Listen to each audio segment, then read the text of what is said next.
చూసుకోవాలంటే నాకు అది చూసిన తర్వాత చాలా హ్యాపీగా అనిపించింది. ఎంతో మందికి ఉపయోగపడే విధంగా ఈ చలికాలంలో అందరికీ ఎన్నో సమస్యలతో ప్రతి ఇంట్లో ఎన్నో సమస్యలతో బాధపడతా ఉన్నారు. అంటే నా దగ్గర కౌన్సిలింగ్ వచ్చి వాళ్ళు చెప్తా ఉంటారనమాట వాళ్ళ ప్రాబ్లమ్స్ అన్ని. సో నేను వాళ్ళకి ఏంటంటే నా కౌన్సిలింగ్తో పాటు స్కూల్ని కూడా చేయించుకున్న ట్రీట్మెంట్ చేస్తున్నాను. అమ్మవారి దగ్గర నాకు కొన్ని అనుభవాలు అయినాయి. ఇక్కడ సాక్షాత్తు అమ్మవారు చాలా పాజిటివ్ వైబ్రేషన్స్ వస్తున్నాయి. మేము చాలా అదృష్టవంతులుగా ఫీల్ అవుతున్నామండి. మేము ఇచ్చింది ఏం లేదు, అమ్మవారే ఇచ్చుకున్నారు, ఆవిడే చేసుకున్నారు అనమాట.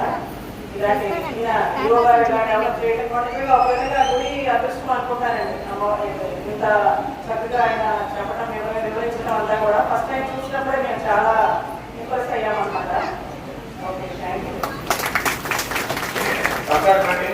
ఎందుకంటే